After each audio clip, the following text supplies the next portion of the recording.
Hello everyone, my name is Paul Tilley and I'm your instructor for HN2100. Today we're going to be talking about Unit 2. And in Unit 2, you're going to see we're going to be regulating the collective agreement. Collective agreements exist because unions exist. A union is a group of workers who come together and collectively agree that the bargaining with the employer or the contract with the employer will be a mutual contract, meaning that instead of all of us individually going to negotiate a contract with the employer, we all go collectively as one unit and negotiate a contract. In fact, unions have become very important in our society, and the United Nations, as you can see in this slide here, has guaranteed the right of people to join unions. In Canada, the right to join unions is guaranteed. You will see that our industrial regulations clearly permit people to join trade unions, and the Canadian Labour Relations Board exists to ensure the smooth operation of labour unions and employers in terms of their operations. In Canada, labour unions are a fact of life.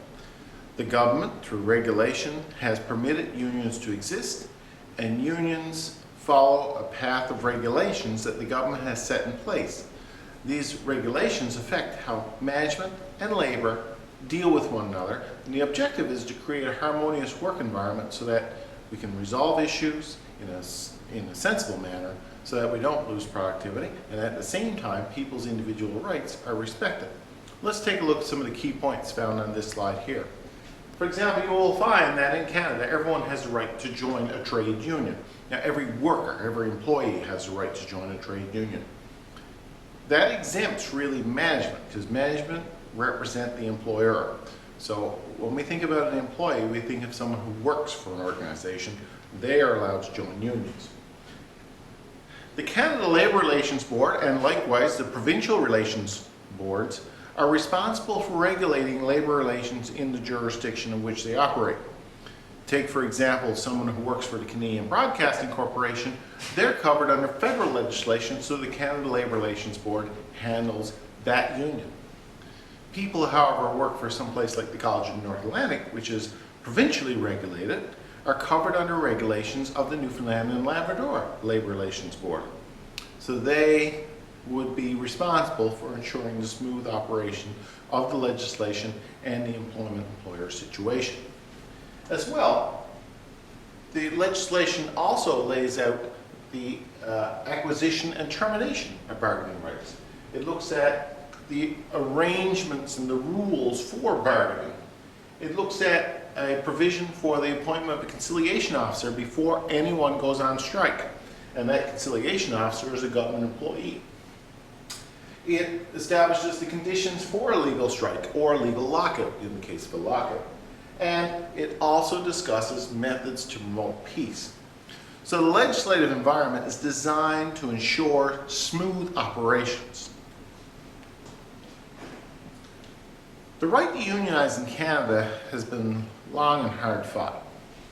If we look at legislation, you can clearly see in the Canada Labour Code, which handles federally regulated employees, Section 8 clearly says that every employee is free to join a trade union of their choice and to participate in its lawful activities.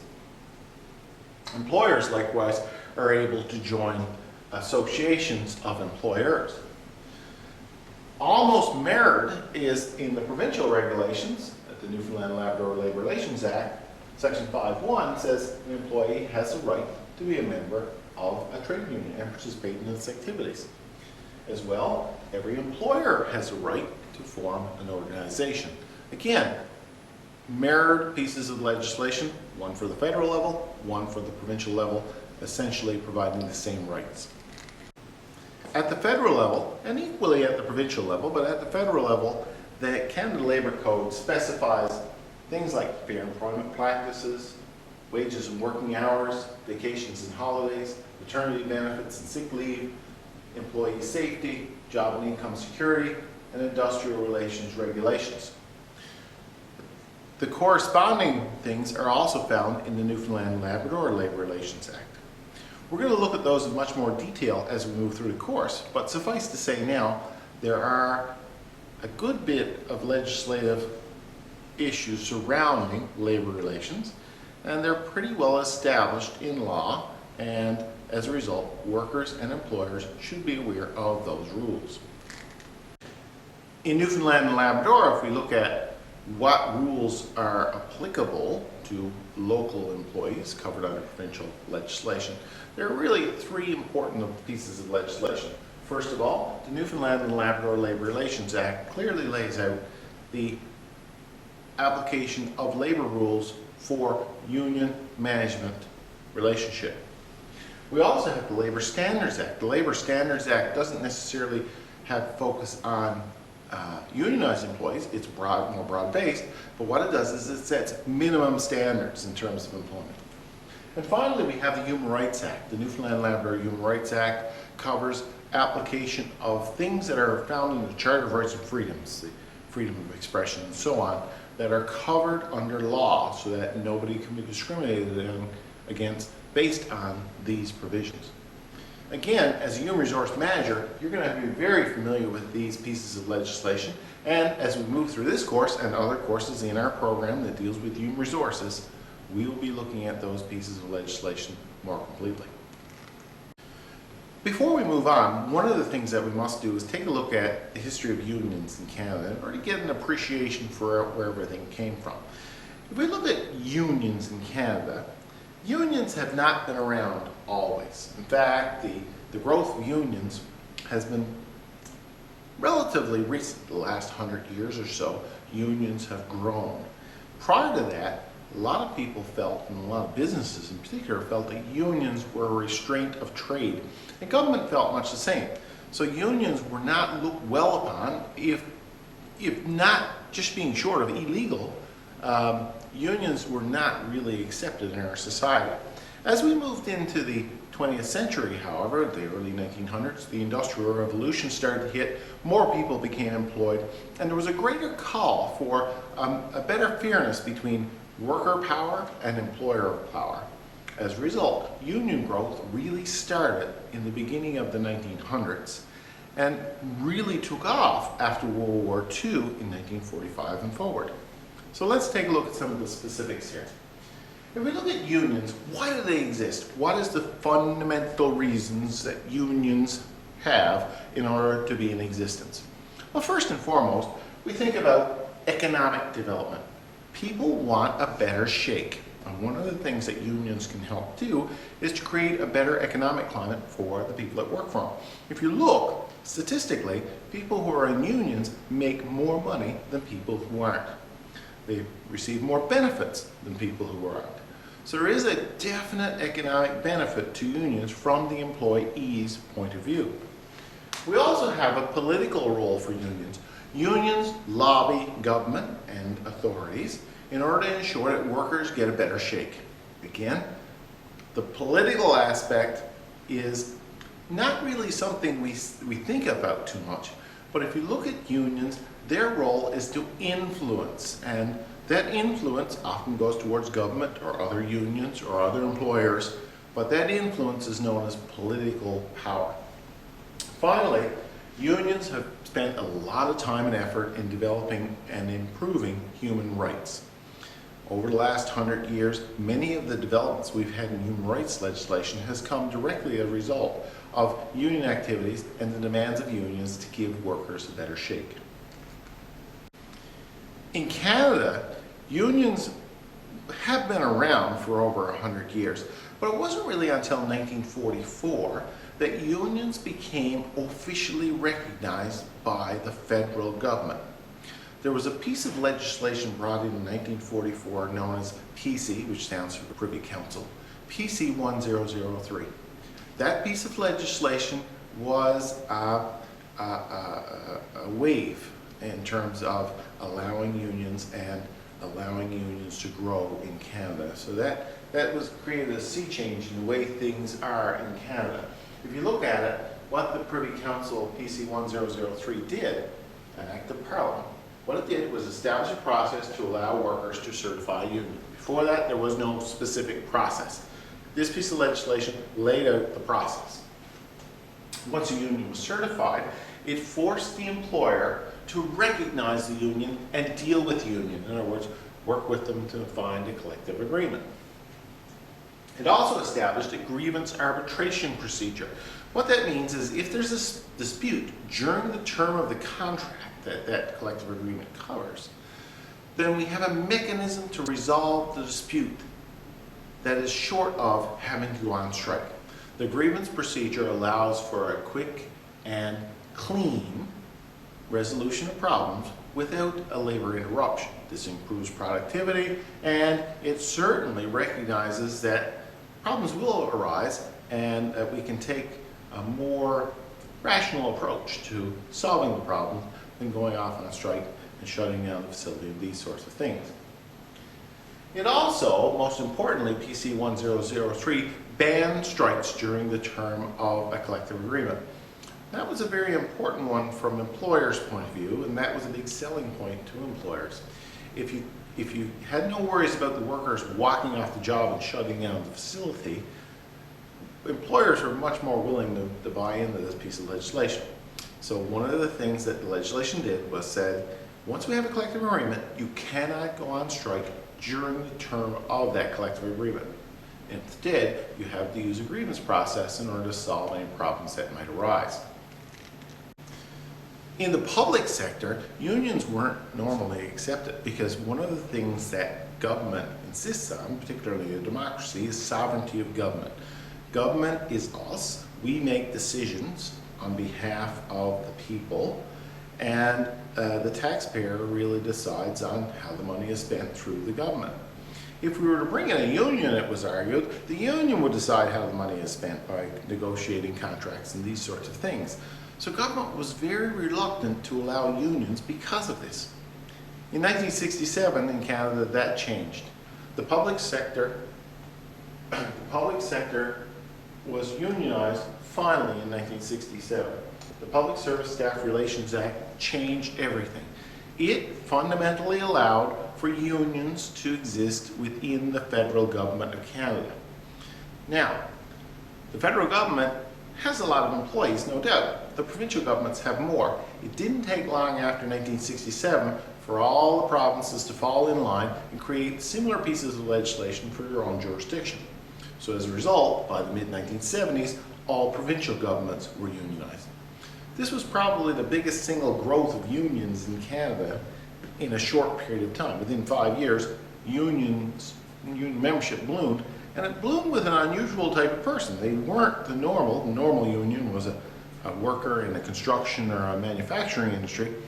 In 1967, we saw a huge pile of white-collar office workers, women, younger people. We saw a huge pile of them join unions. Non-traditional unions, they came into the fold.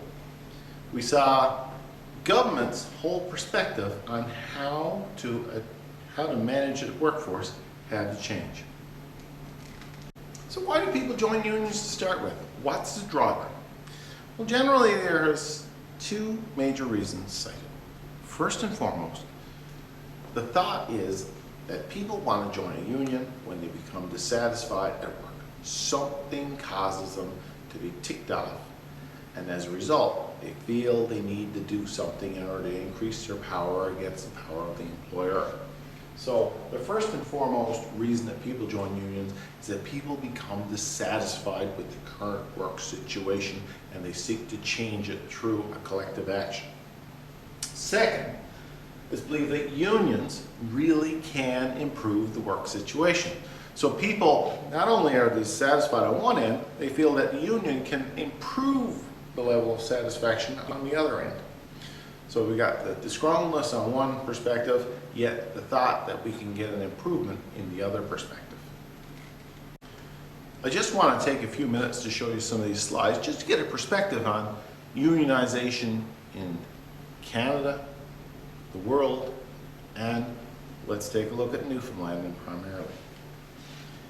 If we look at this particular slide right here, union membership in Newfoundland and Labrador relative to other provinces and a couple of states, you will see that union coverage is highest in Newfoundland and Labrador. In fact, we have 40-odd% of our workplace unionized. So half workers are unionized, almost half of workers are unionized. It's the highest rate of unionization in North America, let alone Canada. If we look at union membership relative to the United States, we can take a look at this slide. And this slide runs from the period of 1920 to 2020. If you look at the period from 1920 to 1960, you can see a significant increase in unionization both in Canada and the United States. From 1960 to 1980, we saw that the Canadian unionization rate increased. This is largely because of, as I said, the unionization of the civil service in the late 60s and early 70s. We also saw some more large Canadian companies become unionized. In the United States, however, it's a very different situation. We saw unionism actually drop off after the 1960s. This is largely accounted for by the fact that the large traditional unions in the United States of America, the unionized areas, were in the northern parts of the United States, close to the Canadian border. Detroit, for example, and Michigan, the whole Detroit, Michigan, Ohio area. We call it the Rust Belt. And the Rust Belt was industries that were traditional steel, auto manufacturing, these sorts of things. We saw those industries start to go into decline after 1970. As a result, a lot of jobs were lost there. We also have seen kind of an emergence of new industries in the southern United States. Now, the southern United States is notorious for not being unionized, and in fact, legislation down there makes it very difficult to become unionized.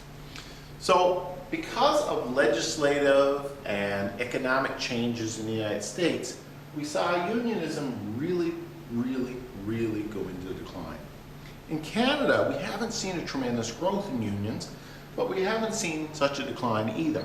So unionization in Canada, it went up around 1980, and so peaked with industrial development.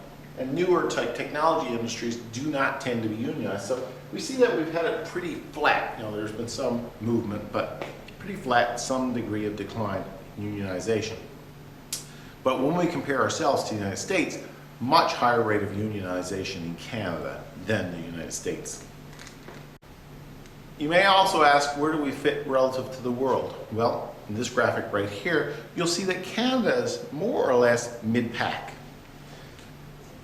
Northern European countries such as Iceland, Sweden, Denmark, Finland, Norway, Belgium, Luxembourg, these are very highly unionized, but they're also socialistic type government, socialistic type states, large welfare states. And they have done well because of the oil and gas industry. They've done well and they can afford it. A lot of heavy industry there, very traditional. If you look at the very bottom, countries like Poland, Spain, Chile, United States, Korea, France, and Turkey are low in the union percentages. As I say, the United States in particular has dropped in percentage quite a bit. Canada falls with other large industrial countries such as Germany, Netherlands, Australia, Switzerland, and the like. You will see that these mid-level countries range anywhere from a Canada at 27% down to a Mexico at about 17%. So again, we're mid-pack with regards to unionization. So looking at those slides, it gives us some idea of some of the trends that have occurred in Canada or are occurring in Canada. Just to point out some key ones here. Unions are experiencing difficulties in attracting new members. Union growth has just not been there over the last number of years. Union membership as a percentage of total workforce is declining, so it's less than a third here in Canada. As I say, those tech industries, the high growth industries in the last number of years tend not to be unionized. Also, the service industry is a very large portion of our economy. The service industry tends not to be unionized. We also see a huge diversity in our workforce relative to what it used to be. Many immigrants have come to Canada in the last 30 years. Many women have entered the workforce.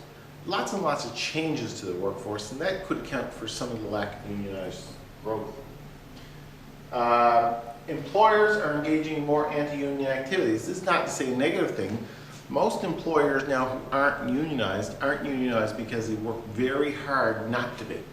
They've ensured that their wages are competitive with union wages. They've ensured that they listen to the workers and ensure that the workers are happy, healthy, and and strong. As I say, one of the biggest drivers for unions is people being disgruntled. So human resource efforts have spent a lot of time with a lot of these companies to ensure that everything is positive in the company and that workers feel they're getting a good, solid, strong shake in the business. As a result, they've avoided unionization, and I'd ask you to refer to the article I posted on WestJet. WestJet is non-union, and in fact, this past year, there was an attempt to unionize it, which was rejected.